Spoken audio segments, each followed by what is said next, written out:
എൻ്റെ പേര് ലയ മാർട്ടിൻ. ഞാൻ എഴുപുന്ന നീണ്ടരുന്ന സ്ഥലത്താണ് വരുന്നത്. ഈശോയ്ക്കും മകൻ ഞാൻ 1000 നന്ദി പറയുന്നു. ഞാൻ ഉടമ്പടി എടുത്തത് ഞാനിപ്പോൾ ഡിഗ്രി കംപ്ലീറ്റ് ചെയ്തിട്ടില്ല. പക്ഷെ ഞാൻ കംപ്ലീറ്റ് ചെയ്യാണ്ട് ഞാൻ ഒരു ഏജൻസിയിൽ വർക്കിന് കയറിയിട്ടുണ്ടായിരുന്നു. അപ്പോൾ എൻ്റെ കൂട്ടുകാരത്തി വഴി ഞാനാണ് ആ ഏജൻസിയിൽ വർക്കിന് കയറിയത്. അപ്പോൾ ഒരു ഏജൻസിയിൽ വർക്കിന് കയറുമ്പോൾ ടാർഗറ്റും കാര്യങ്ങളൊക്കെ ഉണ്ടായിരിക്കും സാധാരണ. അപ്പോൾ അതൊന്നും എനിക്ക് അറിയത്തില്ലായിരുന്നു. എനിക്ക് യാതൊരു എക്സ്പീരിയൻസ് പോലും എനിക്കില്ല. അപ്പോൾ ഒരു കമ്പനിയിൽ വർക്കിന് കയറുമ്പോൾ ഒരു മാസമാണെങ്കിൽ മാക്സിമം നോക്കത്തുള്ളൂ അവിടെ മാനേജർ എം ഡി ആണെങ്കിലും ഈ കൊച്ചിനെ കൊണ്ട് വർക്ക് ചെയ്യാൻ പറ്റുമോ എന്നൊക്കെ. എനിക്കറിയത്തില്ല. ഞാൻ 2 മാസം ഞാൻ എങ്ങനെയോ പിടിച്ച് നിന്നു. പക്ഷെ അവർക്ക് അറിയാമായിരുന്നു എന്നെ കൊണ്ട് പറ്റിയല്ലാന്ന്. അപ്പോൾ ഞാൻ യൂട്യൂബിൽ സാക്ഷ്യങ്ങൾ കേട്ടിട്ടാണ് ഞാൻ കൃപാസനത്തെ പറ്റി അറിയണത്. അപ്പോൾ ഓരോ സാക്ഷ്യം കേൾക്കുമ്പോഴും എനിക്ക് ഭയങ്കരമായിട്ട് വിശ്വാസം കൂടി വരികയായിരുന്നു എനിക്ക്. അപ്പോൾ അങ്ങനെ ഞാൻ ഓൺലൈൻ ഉടമ്പടി ഞാൻ എടുത്തു. ഓൺലൈൻ ഉടമ്പടി എടുത്തു കഴിഞ്ഞ ശേഷം ഞാൻ ഇവിടെ വന്ന് തീർത്ഥാടന ഉടമ്പടി എടുത്തായിരുന്നു. അപ്പോൾ എനിക്ക് ഒട്ടും പറ്റാത്ത അവസ്ഥയിലാണ് ഞാൻ വന്ന് ഉടമ്പടി എടുത്തത്. കാരണം എനിക്ക് വർക്കൊന്നും ചെയ്യാൻ പറ്റുന്നില്ല എനിക്ക്. അപ്പോൾ ഞാൻ ഉടമ്പടി എടുത്ത ശേഷം എനിക്ക് നല്ല രീതിയിൽ എനിക്ക് വർക്ക് ചെയ്യാൻ പറ്റി. ഞാൻ പിന്നെ തൊട്ട് ഉടമ്പടി എടുത്ത മാസം തന്നെ എനിക്ക് എൻ്റെ ടാർഗറ്റും കാര്യങ്ങളൊക്കെ എനിക്ക് കംപ്ലീറ്റ് ചെയ്യാൻ പറ്റി. കാരണം അവിടെ എല്ലാ കുട്ടികൾക്കും 10 ടാർഗറ്റ്. എനിക്ക് അത്രയൊന്നും എടുക്കാൻ പറ്റില്ല. എനിക്ക് പറഞ്ഞു വരുമ്പോൾ എനിക്കൊരു 1 അല്ലെങ്കിൽ ഒരു 2.5 ആ പോയിൻറ്റൊക്കെ എനിക്ക് എടുക്കാൻ പറ്റുന്നുള്ളായിരുന്നു. എന്നിട്ടും എനിക്ക് ഉടമ്പടി എടുത്ത ശേഷം എനിക്ക് ടാർഗറ്റ് എനിക്ക് 5 ആക്കി. എന്നോട് പറഞ്ഞു 5 ടാർഗറ്റാണ് നിനക്കുള്ളത്, ബാക്കി നീ അഡ്വർടൈസ്മെൻറ്റ് ചെയ്താൽ മതി, 10 ടാർഗറ്റൊന്നും ഇല്ല. ഇതൊക്കെ എല്ലാം എനിക്ക് ഉടമ്പടി എടുത്ത ശേഷം എനിക്ക് കിട്ടിയത്. അതുപോലെ തന്നെ എനിക്ക് ഫിക്സഡ് സാലറി ആക്കുകയും ചെയ്തു. അതിന് മുന്നേ വരെ ഞാൻ ചെറിയ സാലറി ആയിരുന്നു മേടിച്ചുകൊണ്ടിരുന്നത്. വെച്ചാൽ അമ്മ കുറേ വഴക്ക് പറയുമായിരുന്നു, നീ ജോലി നിർത്തിക്കോ എന്നൊക്കെ വരെ പറഞ്ഞത്. ആ കമ്പനിയിൽ നിന്നാണെങ്കിലും എന്നെ പറഞ്ഞൊക്കെ വിടാൻ പോയി. പക്ഷെ അപ്പോഴും ഞാൻ ഉടമ്പടിയുടെ ധൈര്യത്തിലാണ് നിന്നത്. ഉടമ്പടി എടുത്തത് കൊണ്ട് മാത്രം എനിക്കിങ്ങനെ വർക്ക് ചെയ്യാൻ എനിക്ക് പറ്റിയതും. അതുപോലെ തന്നെ അതൊരു ഏജൻസി മാത്രമായിരുന്നു. അപ്പോൾ ഞാൻ ഉടമ്പടി എടുത്തപ്പോൾ ഞാൻ നിയോഗം വെച്ചായിരുന്നു, ഞാൻ നിൽക്കുന്ന ഏജൻസി നല്ലൊരു കമ്പനിയായിട്ട് നല്ല രീതിയിൽ മുന്നോട്ട് പോകണേന്ന് ഞാൻ നിയോഗം വെച്ചായിരുന്നു. ഉടമ്പടി നിയോഗം വെച്ച ശേഷം അത് ഒരു മാസത്തിനുള്ളിൽ ഞങ്ങളുടെ ആ ഒരു ഏജൻസി ഒരു LLP കമ്പനിയാക്കി മാറ്റി. ഇപ്പോൾ ആ കമ്പനിയുടെ കീഴിൽ വരുന്ന സ്ഥാപനത്തിലാണ് ഇപ്പോൾ ഞാൻ വർക്ക് ചെയ്യുന്നത്. അതുപോലെ തന്നെ ഞാൻ ഞങ്ങളുടെ കമ്പനിയിൽ ഞാൻ ഉടമ്പടി ഉപ്പൊക്കെ ഞാൻ കൊണ്ട് വിതറിയിടുമായിരുന്നു. അവിടെ ആരോടൊന്നും ഞാൻ പറയത്തൊന്നുമില്ല. ഇപ്പോൾ അവിടെ അത്യാവശ്യം ഇപ്പോൾ ഒരു 5-6 സ്റ്റാഫൊക്കെ ഉണ്ട് അവിടെ. അപ്പോൾ ഓരോരുത്തർക്കും ഓരോ ടാർഗറ്റാണ്. എല്ലാ മാസവും മൈൽ സ്റ്റോൺ കാര്യങ്ങളൊക്കെ ഉണ്ട്. അപ്പോൾ ഈ മാസം ഏറ്റവും കൂടുതൽ ടാർഗറ്റ് എടുത്ത് ആ കമ്പനിയിൽ ടോപ്പറായിട്ട് നിൽക്കുന്ന ഒരു വ്യക്തിയാണ് ഞാൻ. ഇതെല്ലാം എനിക്ക് മാതാപിതാവിൻ്റെ അനുഗ്രഹത്തോടെയാണെന്ന് മാത്രമേ എനിക്കറിയാം. അപ്പോൾ ചെറിയൊരു പേടി വരുവാണെങ്കിലും ഞാനത് കാശ് രൂപമൊക്കെ ഞാൻ മുറുക്കെ പിടിച്ചിട്ട് ഞാൻ ഓരോ കസ്റ്റമേഴ്സിനെയും വിളിച്ച് ഞാൻ അപ്പോയിൻമെൻറ്റ് എടുക്കണത്. അപ്പോൾ അപ്പോയിൻമെൻറ്റ് എടുത്ത് തുടങ്ങിയപ്പോൾ ഓരോരുത്തരാണെങ്കിലും എൻ്റെ അടുത്ത് ഓരോ കോളിങ്ങിനാണെങ്കിലും വരാൻ തുടങ്ങി, കൂടുതൽ സംസാരിക്കാനും കൂടുതൽ ഫ്രണ്ട്ഷിപ്പ് ആകാനും തുടങ്ങി. അതിന് മുന്നേ വരെ ആരും എന്നോട് അങ്ങനെ ചെയ്യത്തില്ലായിരുന്നു. ഇപ്പോൾ കമ്പനിയിലാണെങ്കിലും എനിക്ക് നല്ലൊരു ജോബുണ്ട്, ഞാൻ വിചാരിക്കാത്ത കൂടുതൽ സാലറി ഉണ്ട്. ഇതൊക്കെ എല്ലാം എനിക്ക് മാതാവ് തന്നതാണ്. അതാണ് എനിക്ക് ഒന്നാമത് കിട്ടിയത്. രണ്ടാമതെന്ന് പറയുമ്പോൾ എനിക്ക് അനിയനുണ്ട്. അപ്പോൾ അനിയത്തി +2 കഴിഞ്ഞിട്ട് 1 വർഷമായിട്ട് വീട്ടിൽ ഫ്രീ ആയിട്ട് നിൽക്കുമായിരുന്നു. അവളെ പഠിപ്പിക്കാൻ പറ്റിയില്ല.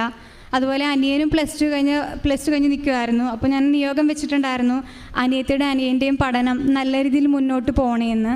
നിയോഗം വെച്ച ശേഷം ആ മാസം തന്നെ അമ്മക്ക് ചെറിയ ലോണും കാര്യങ്ങളൊക്കെ കിട്ടി. അനിയനെയും പഠിപ്പിക്കാൻ ചേർക്കാൻ പറ്റി.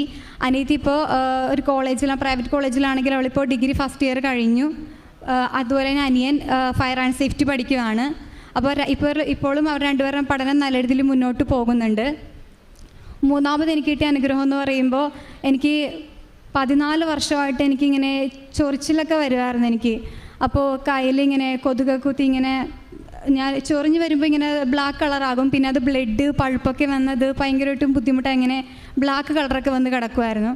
ഞാനിപ്പോൾ സ്കിൻ ഡോക്ടറിനെ കൊണ്ടേ കാണിച്ചു, എനിക്ക് കുറേ മരുന്നൊക്കെ തന്നു. പക്ഷേ എനിക്കതിലൊന്നും അത്രക്ക് മരുന്ന് കഴിച്ചിട്ട് എനിക്കൊന്നും ആകുന്നില്ല. എന്ന് വെച്ചാൽ ഞാൻ ആ മരുന്ന് വേണ്ടാന്ന് തന്നെ വെച്ചു, എനിക്ക് കഴിക്കാൻ കഴിയില്ല. ലാസ്റ്റ് ഞാൻ ഉടമ്പടി തൈലം ഞാൻ പുരട്ടാൻ തുടങ്ങി. ഇപ്പോൾ ഞാൻ ഏകദേശം ഒരു 2 മാസം ഞാൻ പുരട്ടുന്നു. എനിക്ക് അവിടെ നിന്ന് ബ്ലഡോ പഴുപ്പോ അങ്ങനെ ഒന്നും വരുന്നില്ല. ആ കറുത്ത പാടുകളൊക്കെ എല്ലാം മാറി.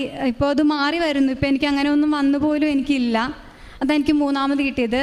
നാലാമതെന്ന് പറയുമ്പോൾ എനിക്ക് ശ്വാസം മുട്ടൽ പോലെ ടെൻഡൻസി ഉണ്ടാകുമായിരുന്നു രാവിലെയും രാത്രിയൊക്കെ. എന്തുകൊണ്ടാണെന്ന് എനിക്കറിയത്തില്ല. ഞാൻ ഇതിന് ട്രീറ്റ്മെൻ്റ് ഒന്നും പോയിട്ടില്ല. ഇരുട്ടൊക്കെ കാണുമ്പോൾ എനിക്ക് ഭയങ്കര ബുദ്ധിമുട്ടാണ്. ടെൻഡൻസി എനിക്കിങ്ങനെ ഇപ്പോൾ ശ്വാസം മുട്ടുമെന്ന രീതിയിലൊക്കെ. അപ്പോൾ ഞാൻ ഉടമ്പടി എടുത്തപ്പോൾ നിയോഗം ഞാൻ വെച്ചിട്ടുണ്ടായിരുന്നു, എൻ്റെ ശ്വാസം മുട്ടൽ പോലത്തെ തോന്നലുകളൊക്കെ മാറ്റി എനിക്ക് മാനസികമായിട്ടുള്ള എൻ്റെ ബുദ്ധിമുട്ടുകളൊക്കെ മാറ്റി തന്നെ മാതാവേന്ന്. അപ്പോൾ ഉടമ്പടി എടുക്കുന്നതിന് മുന്നേ ഇതുപോലെ ഒരു ദിവസം രാത്രി എനിക്ക് ശ്വാസം മുട്ടലൊക്കെ വന്ന് അങ്കിളും ആൻറ്റിയൊക്കെ വന്ന് ഹോസ്പിറ്റലൊക്കെ കൊണ്ടുപോകുമ്പോൾ എനിക്ക് ഒട്ടും പറ്റാത്ത അവസ്ഥയായിരുന്നു. ചില സമയത്തൊക്കെ എനിക്ക് തോന്നിയിട്ടുണ്ട് ഞാനിപ്പോൾ തീർന്നു പോകും എന്ന അവസ്ഥ വരെ എനിക്ക് തോന്നിയിട്ടുണ്ട്. പക്ഷെ ഞാൻ ഉടമ്പടി എടുത്ത് നിയോഗം വെച്ച ശേഷം എനിക്ക് അങ്ങനെ ബുദ്ധിമുട്ട് അധികം വന്നിട്ടുണ്ടെങ്കിൽ തന്നെ അത് എനിക്ക് തോന്നുന്നു ഇവിടെ വന്ന് ഞാൻ സാക്ഷ്യം പറയാഞ്ഞിട്ടാണെന്ന് തോന്നുന്നു എനിക്ക് അങ്ങനെ ചെറിയൊരു ബുദ്ധിമുട്ടുണ്ടായത്. പക്ഷേ എനിക്ക് അത്രയ്ക്കും കഠിനമായിട്ടൊരു ബുദ്ധിമുട്ട് എനിക്ക് വന്നിട്ടില്ല. അതെനിക്ക് നല്ല ഉറപ്പുണ്ട്. ഞാൻ ഉടമ്പടി എടുത്ത് ഞാൻ കാശിരൂപം മുറുകെ പിടിച്ച് മാതാവിൻ്റെ സാന്നിധ്യം എൻ്റെ കൂടെ ഉണ്ടെന്നുള്ള ഉറപ്പുള്ളതുകൊണ്ട് തന്നെയാണ് എനിക്ക് അങ്ങനെ വരാത്തത് ഞാൻ പൂർണ്ണമായിട്ട് ഞാൻ വിശ്വസിക്കുന്നു. അതുപോലെ തന്നെ എനിക്ക് വലുതും ചെറുതുമായിട്ട് ധാരാളം അനുഗ്രഹം എനിക്ക് കിട്ടിയിട്ടുണ്ടായിരുന്നു. ഞാൻ മാതാവിനോട് പറഞ്ഞു ഞാൻ വന്ന് ഉടമ്പടി പുതുക്കുമ്പോൾ രണ്ടാമത്തെ ഉടമ്പടി ഞാൻ പുതുക്കുകയാണെന്ന്. അപ്പോൾ ഞാൻ പറഞ്ഞിട്ടുണ്ടായിരുന്നു ഞാൻ വന്ന് സാക്ഷ്യം പറയുമെന്ന്. അതെനിക്ക് സാധിച്ചു. അതുപോലെ ചെറുതും വലുതുമായിട്ട് എനിക്ക് ധാരാളം അനുഗ്രഹങ്ങൾ കിട്ടി. എനിക്കിപ്പോൾ പ്രേക്ഷക പ്രവർത്തനം ചെയ്യാനാണെങ്കിലും എൻ്റെ ഫ്രണ്ട്സൊക്കെ കുറേ കളിയാക്കും, നിനക്ക് വേറൊരു പണിയൊന്നും ഇല്ലേ, അങ്ങനെയൊക്കെ കുറേയൊക്കെ പറയും. അപ്പോഴും ഞാൻ എൻ്റെ ഒരു വിശ്വാസത്തിൽ എനിക്ക് മാതാവ് എൻ്റെ കൂടെ ഉണ്ടല്ലോ എന്നുള്ള ധൈര്യത്തിലൊക്കെ ഞാൻ നിൽക്കും. ആദ്യമൊക്കെ പത്രമൊക്കെ പ്രേക്ഷിത പ്രവർത്തനം ചെയ്യുമ്പോൾ ഞാൻ ഫ്രണ്ട്സിനൊക്കെ വിളിച്ചുകൊണ്ട് പോകുമായിരുന്നു കൂടെ ധൈര്യത്തിനൊക്കെ ആദ്യ ടൈമിന്. പിന്നെ എന്നാലും എനിക്കൊരു സംതൃപ്തി വന്നില്ല.